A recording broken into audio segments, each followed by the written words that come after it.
Who will be the first American candidate to harness AI? Yeah, let's talk about that. Instead of focusing on winning arguments, we're teaching the basic fundamentals of sales and marketing and how we can use them to win in the world of politics, teaching you how to meet people where they're at on the issues they care about. Welcome to The Brian Nichols Show.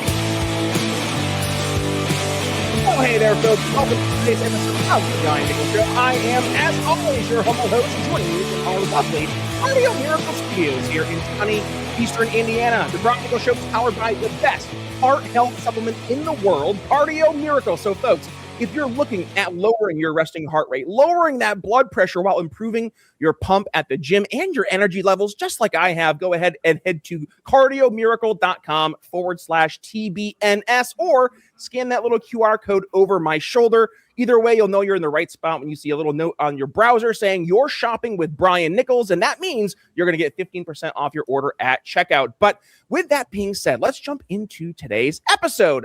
Today, we're talking about AI and the political process and some really interesting parallels. We're going to look back to the advent of social media in 2008, how that impacted Barack Obama's campaign, but then looking at where we are today, 2025, going into 2026 midterms, and of course, the 2028 presidential election. How will AI be leveraged? We've seen AI be used in the past election, mostly for memes, right? I mean, we all saw the funny memes or the funny videos, and they still are coming out to this day. You have apps like Sora or the Gemini.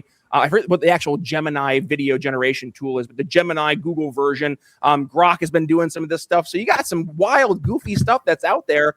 I'm going to guess it probably impacted the election in some regards, but did it impact it yet to the extent that social media did in 2008? Okay, if not, then what does 2026 look like? What does 2028 look like? I'm going to have two gentlemen join me here on the show who wrote an article discussing just that. Joining me here on the Brian Nichols Show today is Bruce Schneier and Nathan Sanders. Gentlemen, welcome to the Brian Nichols Show. How you doing?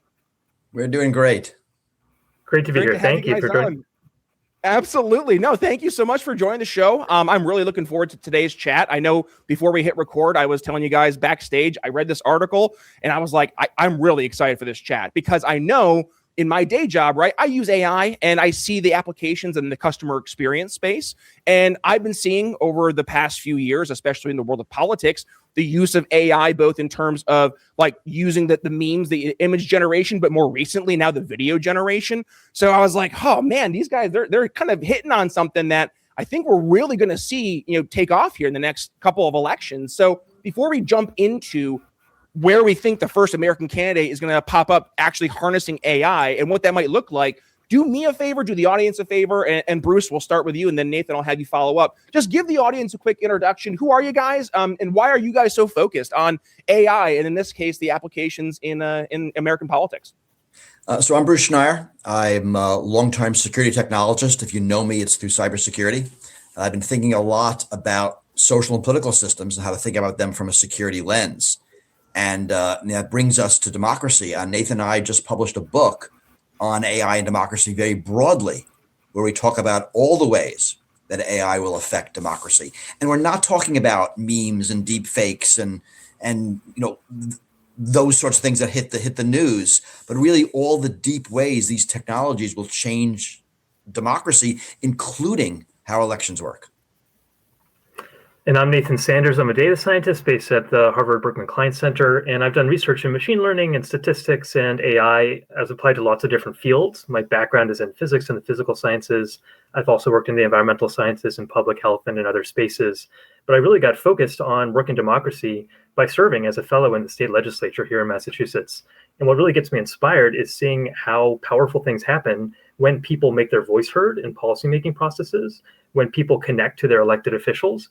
And what gets me excited about the technologies that we'll talk about is the opportunity to steer technologies like AI in a direction that makes more of that conversation happen. Well, and let's start here because I want to go to your article, which this was just a fantastic read. I'm going to include the link in the show notes, but you go back to 2008, and 2008 was really the first election where we started to see social media play a real important role, not just in the organization behind the scenes, but in the actual outcome of the election, right? And you guys focus on what you call relational organizing and the idea of this conversation, this two-way relationship between the campaign and the voters. And I just want you to help articulate a little bit more about how this baseline, right, of the Obama 2008 campaign leveraging social media and using this relational organizing kind of is setting the stage for where this AI conversation will start today. Yeah, it's important to think about the difference between just using a new technology to do the same old things and then realizing you can do something different. I mean, social media is kind of like email, right? You know, we send messages to each other, we receive them, we comment on them, but it really is something different. It's a way for people to connect. And Obama was the first candidate to realize that the medium was not just a way to publish, right? A way to just send supporters his stuff, but a way to get supporters to connect with other supporters, or maybe to make non-supporters supporters through this web of interconnections. So he's using the technology in a different way. And that's what made that revolutionary. I think the reason we start that article with that example of Obama's campaign in 2008 is that we had been reading back through some of the contemporaneous reports, and it's an amazing time capsule. We start the article with a link to David Carr, the late, sadly departed New York Times media critics, writing right after the 2008 election, talking about what an innovation, what a revelation it was, how the Obama campaign was able to leverage social media in a way that brought them from nothing to the American presidency, and the optimism and the embrace of new technology as a transformational tool that you can see in that article and remember from that time is just starkly different to how I think we're all experiencing AI today. And so in our book, Rewiring Democracy, we really look around the world beyond the US to examples of how people are leveraging AI in governance and campaigning in some ways that probably most listeners would be uncomfortable with, and we are too, but also in some ways that are more inspiring, that have a little bit more of that Obama 2008 feel. We try and call out some of those examples in the article, and we ask that question: who is going to be the first one in the US to take up that mantle and use the technology in a really positive, transformational way to engage with voters? Yeah, well, and let's jump to that, right? Because when we go to the AI piece, and this is something I talk about, so I have a side show I do for the day job called CX Without the BS, and it's all about customer experience and avoiding the pardon my expression, but the bullshit jargon and the buzzwords that we see in that technology space. And I've talked about AI versus HI, right? You have artificial intelligence versus human intelligence. And one of the things I'm constantly talking about over on my other show is that AI will never be able to have the warm and fuzzies, right? It can try to mimic what it thinks that is, but it will never feel. It will never have that emotion, that ability to have that, call it a spirit, call it a soul, call it your conscience, call it whatever, right? But that intrinsic thing that makes us human beings and sentient, it will never have that magic, right? So when I talk about that, and I'm using the example of the human intelligence in the customer experience space, I'm always talking about those as hyper differentiators versus a company who will say, we're going to go ahead and replace our 500 call center agents with AI chatbots or AI agents, right? We're going to just go ahead and nuke an entire department and then be surprised when their customer satisfaction scores plummet. It's like, oh, you got rid of the people who are actually able to show genuine empathy with AI tools. Surprise, surprise. So I tell that story and use that example to go back to AI is never going to be able to replace these human relationships, but it can help not necessarily mimic those human relationships, but at least try to do some outreach at scale to create the perception of personalization. Is that fair? I mean, there's a couple of things there. First is never say never. Never is a long time. Like we've got thousands of years ahead of us. I'm not convinced about never. The second is that AI is a lot more than chatbots. I mean, some of the applications we talk about in our book have nothing to do with generating text. I mean, the AI that gives you turn-by-turn directions on your phone is not chatting, but it is still AI. So there are a lot of applications for these technologies, very broadly, that don't involve chat. And the third thing is, maybe AI won't be able to do those sorts of things you say, but if it can mimic it good enough, it might be good enough. Now, we're not yet to the point where you can fire your customer service agents. But 20 years ago, we fired 2/3 of them and replaced them with dumb, click one if you want this. And we all hate that. So, don't underestimate the ability of people running customer call centers to replace people with really crappy technology and then not care. Let's also analyze that comparison between social media and AI. I think so much of us experience social media today really as just another broadcast platform. If you follow a major American political figure, you're one of tens of millions of people doing that, and you're really not doing anything other than receiving a communication from them. It is very one way today. And that's really not the vision that I think we all had for what social media would be 20 years ago. And it's not, I think, what the experience of the Obama campaign was then. They were leveraging it for relational organizing, this idea of using it as a tool that connects people, and that the political action that you take is to get someone else involved, to share a message, to start a conversation. And I think there are ways to leverage AI in really novel ways to create human connection. I hope we'll talk about Japan and some of the examples of how candidates there are leveraging AI, either now or in a moment, because I think they really point the way forward for how technology could be used in that more transformational way. Yeah, no, for sure. Well, and let's talk about that, because you do mention in the article specifically how you're seeing Japan right now. They're using, was it Team Mirai?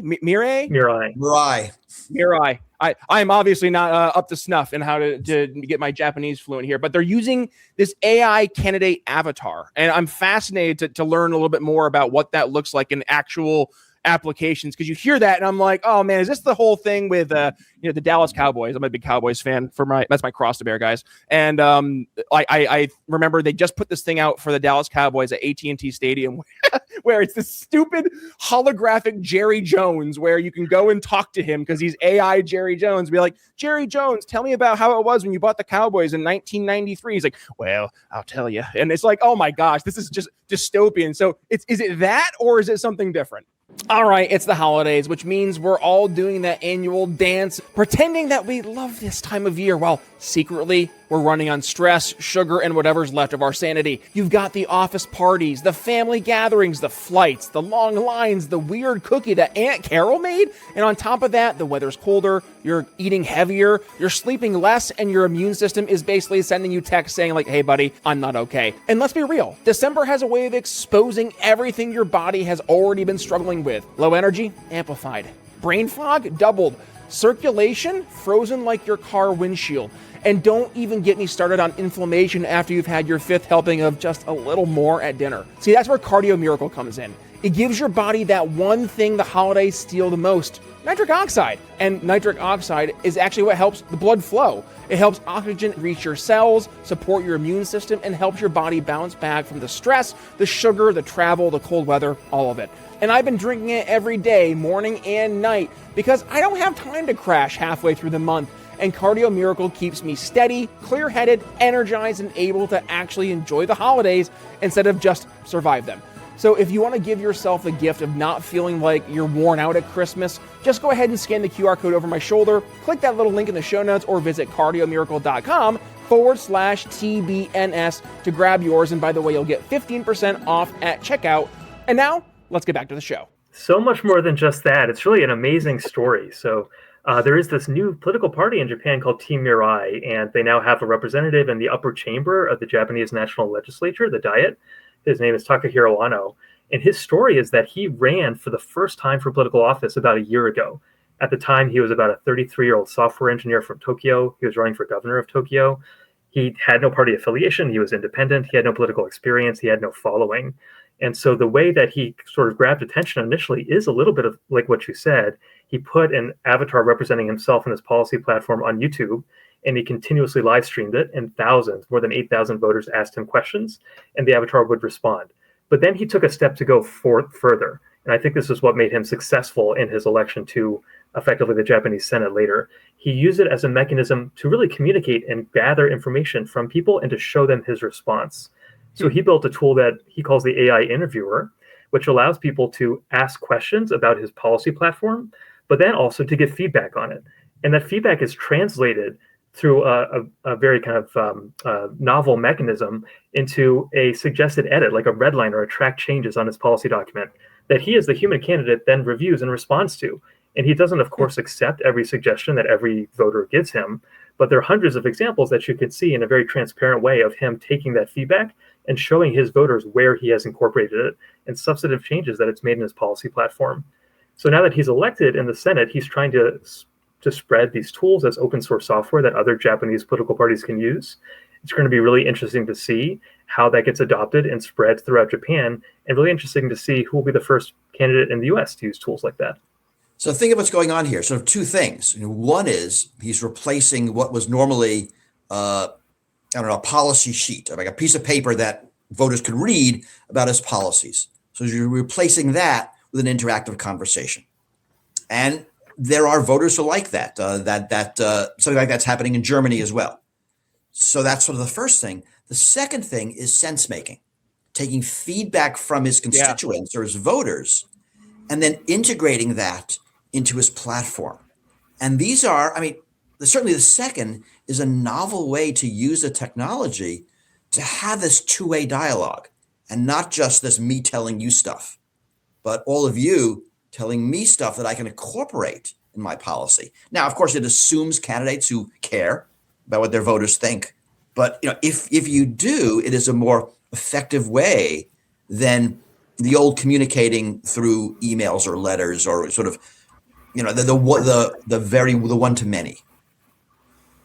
I'm actually really curious too, the ways we can see AI maybe be leveraged in things like polling, right? Because to your point, you're able to take, in this case, like a yes, no on a policy prescription, and instead of just saying yes, no, now actually give context to your yes, no, and actually present alternatives or give direct feedback, to your point, about somebody's specific policy. So to think that now maybe we could use this in polling, right? Instead of just having these yes, no questions or these hyper leading questions that people just have to feel obligated to give one of, 5 good, better, best, not so great kind of answers. Now they can actually use maybe an AI to help give more context to the polling, and then have AI better look at the results and take those answers and actually put them into more contextualized data versus more. We've all read the book, How to Lie with Statistics, right? Like you can see that happened in the past election. I think, think of Iowa, for example, as that hyper outlier in their polling back in the last election with Kamala Harris and Donald Trump, and just showing Harris was going to win the state. And then the numbers were, I think it was 20 points the opposite way. So you see in the actual outcome. So like that kind of use case, if AI was actually applied to generating actual feedback from folks versus just a direct yes, no response, I think you would actually get more accurate polling. What are your guys' thoughts? It's actually way weirder than that. So you're thinking about a pollster or maybe even an AI going to humans and asking open-ended questions rather than yes, no questions, taking that information and synthesizing it. So that's certainly true. This is going to be a way to basically to scale focus groups. Right? Focus groups are labor intensive, but maybe we can use these technologies to collect richer data from the electorate. The other thing that's happening is that pollsters are using AI to create basically fake personas and asking them questions. And this is really interesting. So about polling. There's an enormous amount of math between what humans say and the results that are published. This is effectively more math. And the idea is that you can create personas using AI, and you can start asking them polling questions. They're probably not as accurate as real humans, but on the other hand, you could literally ask 1 million questions.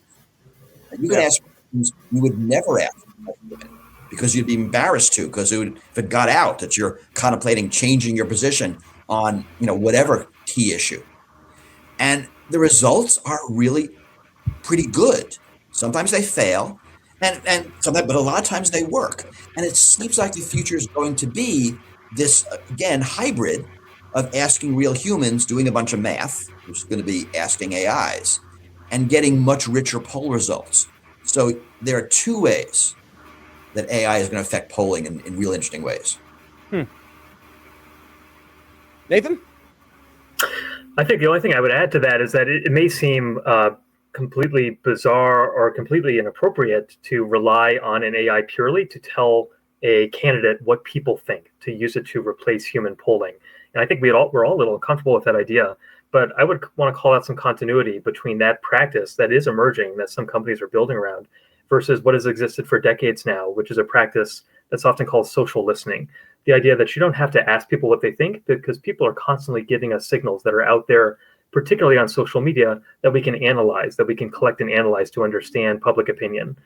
When we're using AI for polling, asking a large language model to estimate the political preferences of a population, it's really not so different. We're training these large language models on large bodies of public writings. In many cases, they have access to retrieve information from social media platforms and other websites. And when we ask those large language models to predict public opinion, it's really just another layer of math, as Bruce was talking about, another statistical tool for understanding that public sentiment and doing that social listening.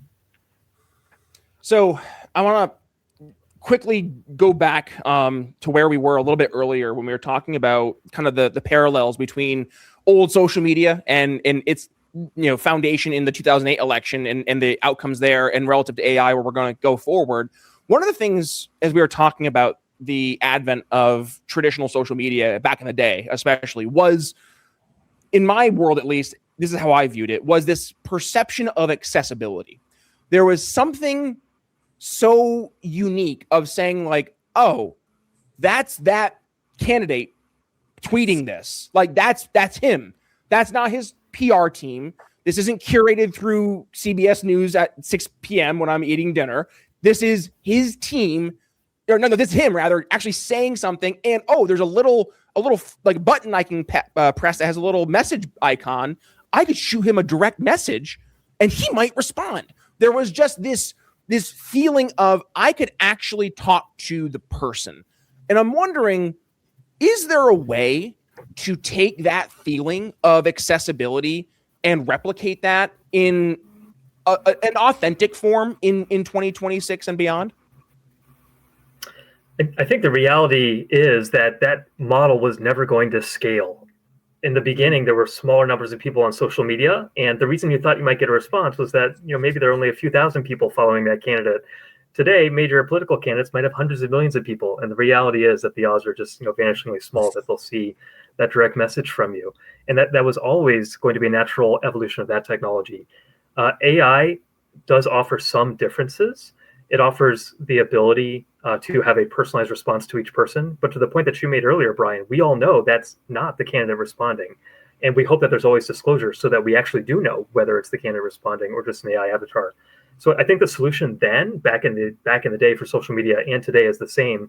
It's involving other people in that campaign. It's using these technologies to organize, to do relational organizing, or using other means to broaden that coalition, bringing more people into the discussion. I think AI can be a really valuable tool for facilitating that kind of conversation, helping people get information, get questions answered about what a candidate's policies mean for their community, why they should be interested in what they're doing, or knowing what they can do to support that candidate's cause. I think that's where AI can make a difference.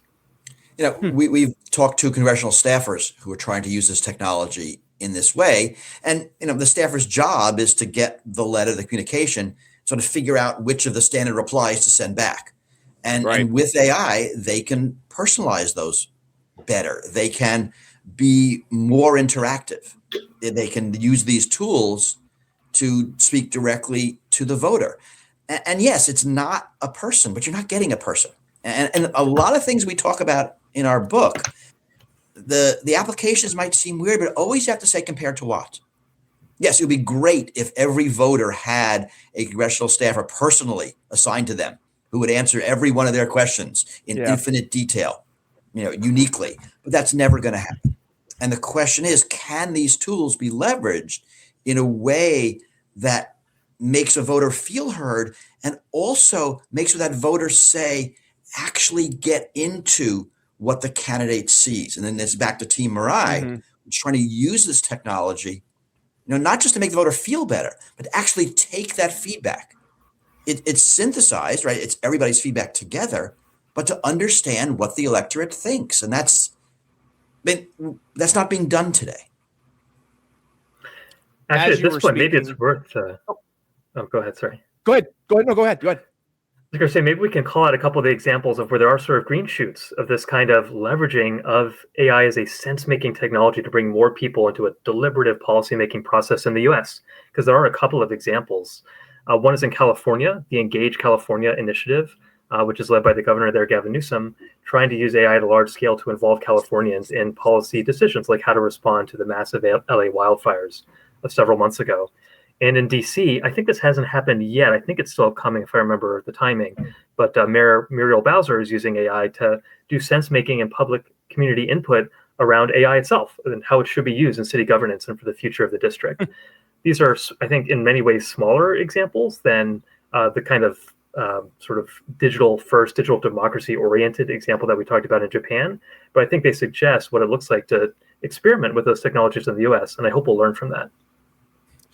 I just chuckled thinking of a scenario where Muriel Bowser is asking the AI for the feedback, and she's like, "Oh, the feedback actually is all negative. They don't want AI," and just turns into, "I'm sorry, Muriel, I can't do that right now." Just like Hal. But this gets to the question of whether the candidate wants the feedback, right? I mean, and AI is not going to help with that. If the candidate is truly interested, AI is a tool to help synthesize what the voter thinks. If the candidate doesn't care, the tech is not going to change that.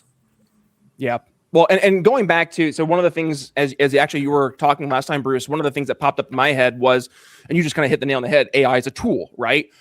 A tool for good or a tool for evil. And I don't want to end the show on a negative note, but like, as good things are being leveraged with AI, especially in the way that, we talked about what was being done over in Japan and trying to curate feedback. And, with polling, we talk about all these positive areas that AI could be leveraged, but there's also the negatives, right? There's the deepfakes, there's the misinformation. I mean, goodness, we go back to the whole thing with go back to 2016, right? Before AI, and how you would have two different clips. Like there's that one famous clip of Donald Trump where he's talking about, I think it's the Charlottesville, the Charlottesville protest where there was the white nationalists and stuff. And he says there was good people on both sides, right? But then you play the whole clip and he's like, I'm not talking about the white nationalists or the white supremacists. And it's like, oh, so that was 2016. And now what's happening then, AI is now added to the equation. It's like, oh my goodness, this is going to get scary, right? And of course, there's going to be folks on both sides of the political aisle who are going to use it for nefarious purposes. So what should we do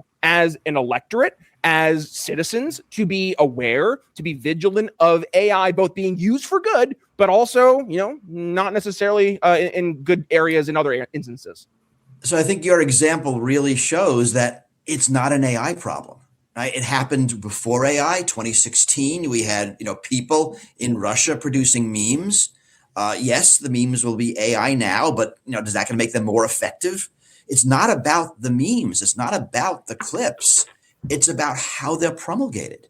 It's about the social media platforms that are pushing this, because that's how you drive engagement, because that's their business model. So yes, AI is going to be used for this, just like Photoshop was 10 years ago. Just like, airbrushing was 100 years ago. And you're going to have fake images, and we're going to have fake videos. And that's going to be the world. I see AI as a tool for this, but it not being an AI problem. I think the most important topic we talk about in our book hasn't come up yet in this conversation, and that's concentration of power. I think that's the biggest effect that AI is having on our world today. We have the richest corporations in the history of the world that are building multi-trillion-dollar valuations off of their extraction of wealth based around their producing products related to AI. And that seems to be accelerating. And I think that represents how people are using AI as a power amplifying technology, whether it's the power of wealth or the power in politics. And I think we need to have more of a public interested steering of AI as a technology. And there are alternative ways to build these tools. They don't have to be built by multi-trillion-dollar corporations exclusively. They don't have to be used to exploit and to extract wealth. They can be built in the public interest and under public control. There's not a lot of that happening in the US today. There's some really interesting research labs doing great work on open source AI models, but we don't really have AI being built in and for the public interest.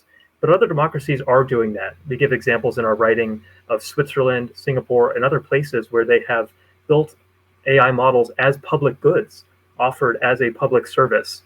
I think that's a really important future direction so that we make sure this technology works for all of us and not only for the richest people in our society. And it's what you said, that if you are in favor of democracy, AI can help you get more democracy. If you are anti-democracy, AI can help you get less democracy. It is a tool that enhances the power of the people who are using it. There you go. Tool in the tool belt. All right, gents. Well, with that being said, we are going to go ahead towards the part of the show we call Final Thoughts, where we like to wrap the episode up in a nice, neat bow. My final thoughts, candidly, are, again, like, I view the future of AI being leveraged both in the public sector and the private sector as, I believe, Bruce, and I think you're right, it's never say never, but my gut's telling me that there is something about us that just makes us unique. And I'm not saying that AI will never find something that can mimic it, but I just don't know if it'll ever have it. And I don't know if, it will ever be able to trick us about that. And I could be proven wrong, right? Like, I mean, we're seeing AI videos. I think of the Will Smith video. It came out back in 2022 where it was like Will Smith eating spaghetti. And it just looks like all gobbledygook. And then it's the same. Spaghetti is the hard one.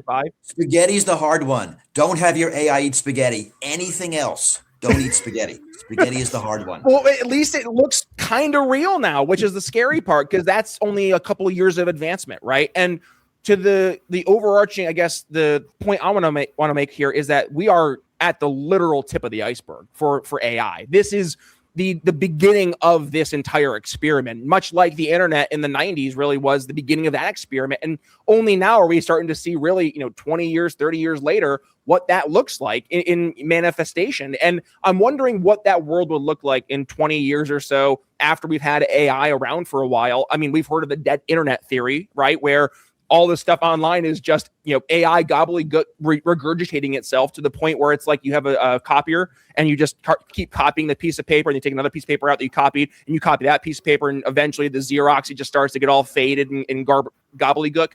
I'm afraid that that's where we're headed, but will AI be so advanced at that point? It'll actually be helpful. Who knows? That's my final thoughts. Bruce, Nathan, what do you guys have for us? Bring us home. And of course, where can folks go ahead and get the brand new book? I guess I could start. I think a lot of changes are coming. We've had lots of technologies that augment humans in the past. This is really the first one that augments human thought in this general way.